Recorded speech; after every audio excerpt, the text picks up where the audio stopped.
Hello you wonderful YouTubers, welcome to my channel. Happy New Year, and I hope you all had a fantastic Christmas. I know I did. It was lovely to see everyone. As I say, I'm not a religious man. For me, Christmas is all about getting the family together, which we did, and it was wonderful. So, where am I? Well, I'm in Gosport, as you know. I'm going up to Portsdown Hills. It's only going to be a short ride because I'm going up to Portsdown Hill for lunch. It is very cold. The sun is out, but doesn't make it any warmer. And I have to be careful in the shadows because there's still a frost about. So we'll see how it goes. If you see the bike going one way and me going the other, you know that I've got to hit the frost. So, what's going to happen this week? Well, I've had plenty of time to put it together, but unfortunately I've only just got around to it. So it's going to be the second half of the Gosport History and the Ambassador Motorbikes Company. And that's going to be quite a short one because they didn't last very long, but interesting nonetheless. This week I'm also trying out the new DJI Osmo 4 action camera and the DJI Mic Mini. There's two of them, two mics. One is just in front of my mouth, I think. Should be. There we are. And the other one is on my pannier bag, just above the exhaust, to try and get a nice exhaust note. Now I'm hoping that my camera is recording in stereo so I can adjust the two channels rather than just have a mono. But the days of me being good at this sort of stuff are a bit past now, so it's all hit and miss with me these days. I've got an itchy nose. Just a sec. Probably a cat hair. I tend to take them wherever I go. So it would be interesting to see how the sound is when I get back. It's not something I've practiced very much. I've done it indoors, but that's a totally different prospect when you're on a bike. You've got wind noise and everything else to contend with. My rear mic is behind the pannier bag, so I'm hoping there won't be a lot of wind noise there, and it does have a wind muffler on it, so that's good. I do need to buy another screen, defog or anti-fog screen, to go on the inside of my visor, because although the sprays, I've got 3 coats of spray, anti-fog spray in here at the moment, and it's only doing half a job, so we'll see how it goes. I was going to come out yesterday, and I got all the way to getting the bike out and getting it ready and getting the cameras going and putting my helmet on. And when I put the helmet on, I thought, no, this is not a good day for going for a ride. I just didn't feel the love, which is very strange for me. And I've learned from a long time, from my service days and everything else, that if I have this little hunch of don't do it, I won't do it. And it served me in good stead to now. So, but here we are, we're out and about. Now I am going through town. In fact, most of this journey up to Portsdown Hill is going to be in traffic. If there's any blockages, or in other words I come to a standstill, I will cut that out. But mostly it's going to be just me being quiet and then voicing over the history and the motorbikes. But it gives you a chance to see Gosport for what it is. May not be much, but it's my hometown and I love it. So I'm going to go quiet now, enjoy the local history and the bike history.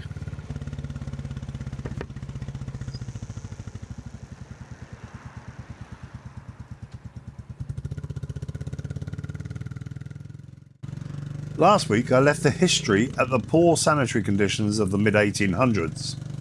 The cholera epidemic had struck Gosport, and a massive clean-up job was undertaken to clean up the streets.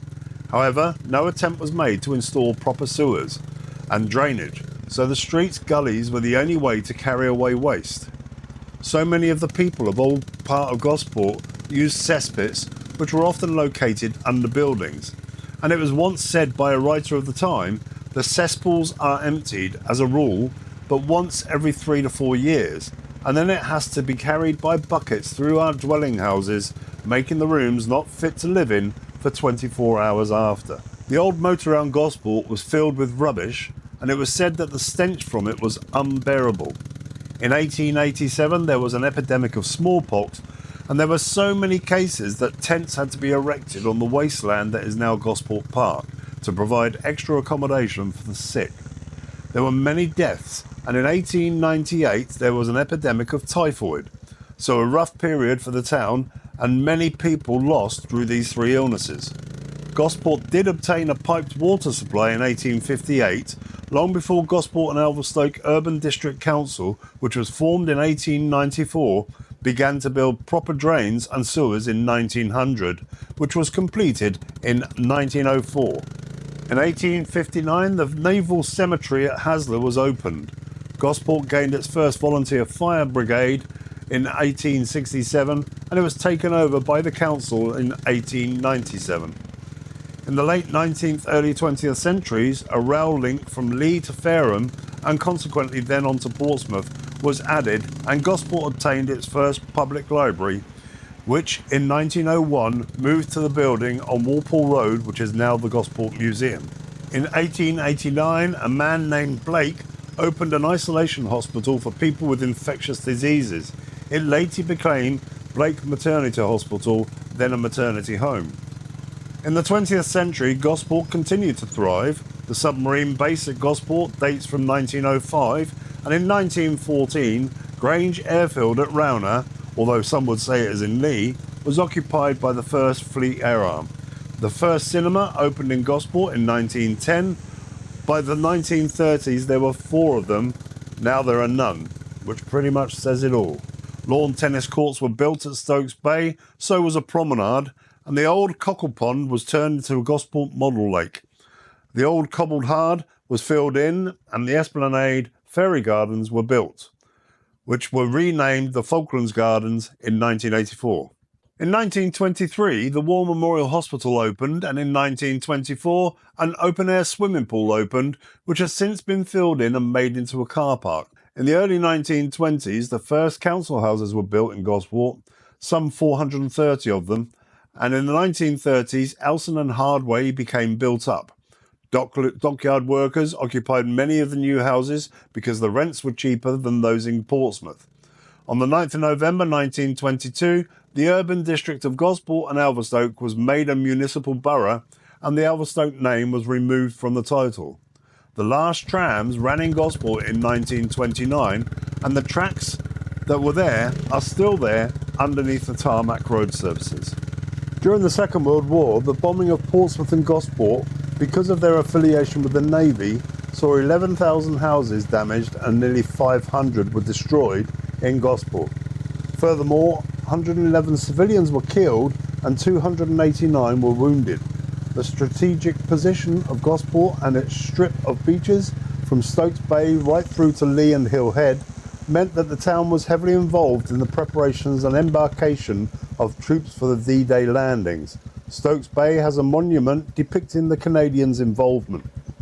In 1945, the council began to build a new council housing estate at Bridgemerry and Rowner. German prisoners of war built the first houses, hence the term jerry-built, and building continued through the late 1940s and 50s. Many of the new houses were prefabs. They were made in sections in factories and could be erected in a few days.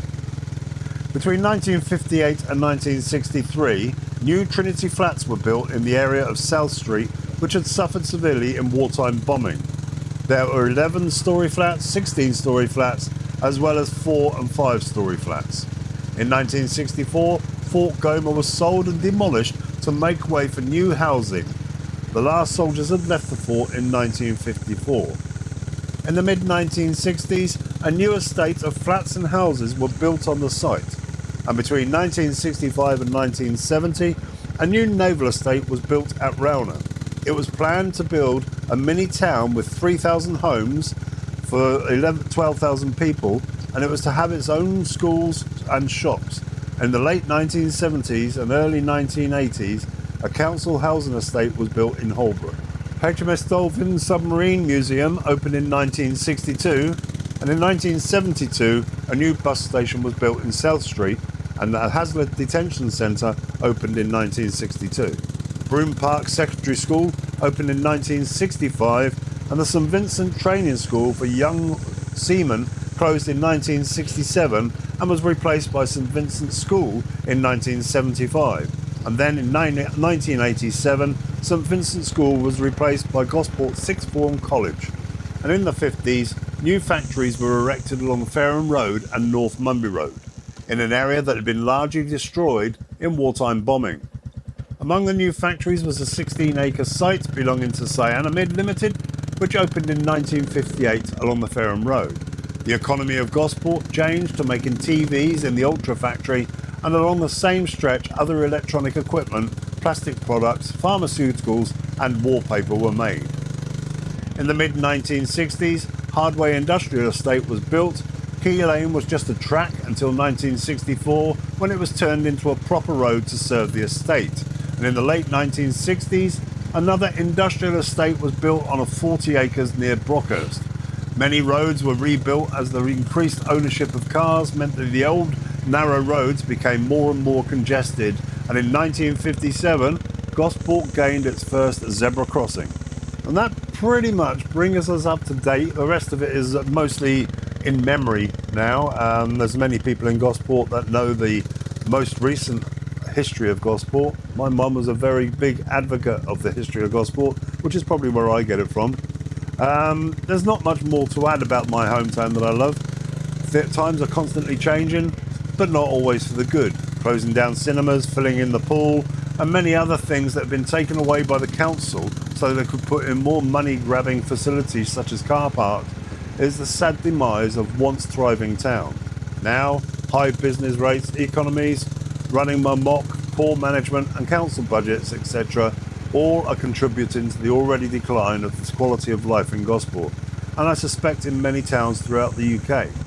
And those of us that are able to remember a good wedge of life as it was are quite sad about it. Anyway, on that note, I hope you enjoyed the history of Gosport. There is much more to it than I could ever put in my blog, but well worth reading up on. Stay tuned for the bike history, which this week is Ambassador Motorcycles.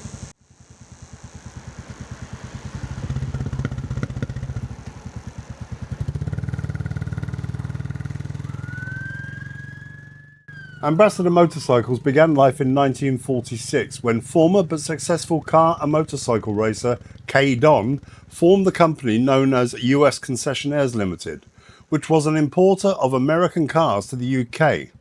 Initially, Kay Don intended to build a motorcycle with a Jap 4-stroke engine and built a prototype. However, this idea was dropped in favour of a Villiers-powered machine in 1947.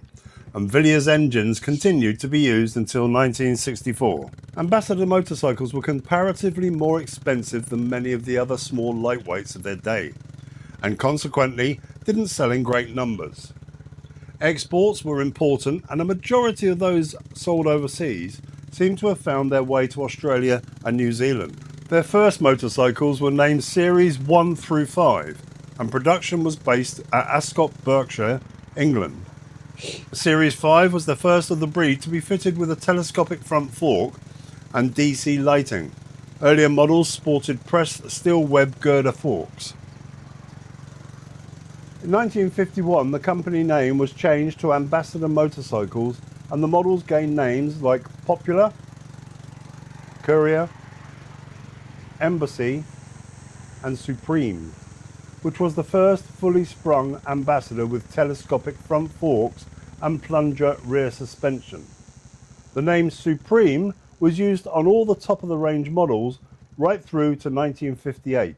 From 1953 to 1956 saw the last model fitted with girder forks, mainly the Popular. All models were fitted with the 197cc engine and the sidecar, which you will have to imagine because I can't find a picture of one. and self-starter models were introduced. In 1954, saw the production of a 225cc model and a swing arm rear suspension, which was on the Supreme again. For 2 years it was mostly development until 1956, when the first model fitted with a full width hubs on the Supreme and a change of style. The sidecar and self-starter were dropped and the Envoy was introduced to the stables. Gone was the long familiar silver tank, replaced with chrome tank panels between 1956 and 1958. Also, through 1956, the Popular was fitted with the 150cc engine, Villiers 30C. In 1957, the 250cc twin-cylinder engine was introduced, and all the single-cylinder models now had full-width hubs. Also, diamond-shaped plastic tank badges were introduced. 1958 saw the arrival of the first 175cc, known as the Statesman. This engine was also subsequently fitted to the 1959 and 1960 Popular, and also in 1958 a big style change with rear fairings was the order of the day. 4 models now produce the Popular, 3-Star Special and the Envoy, and the introduction of the Super S, which sold well.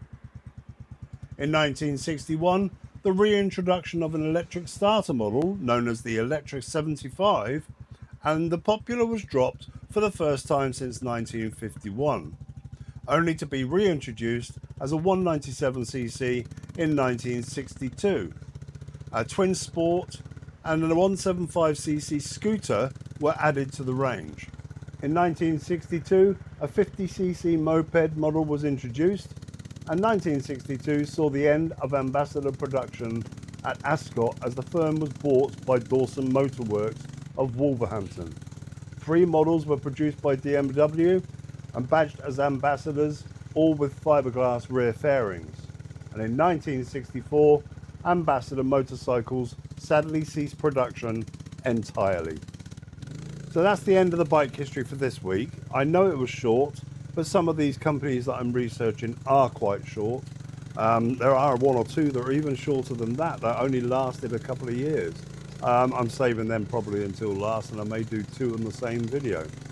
That's it for this week. Thanks for listening. Again, Happy New Year. Have a wonderful year, and let's see if it can be good for all of us.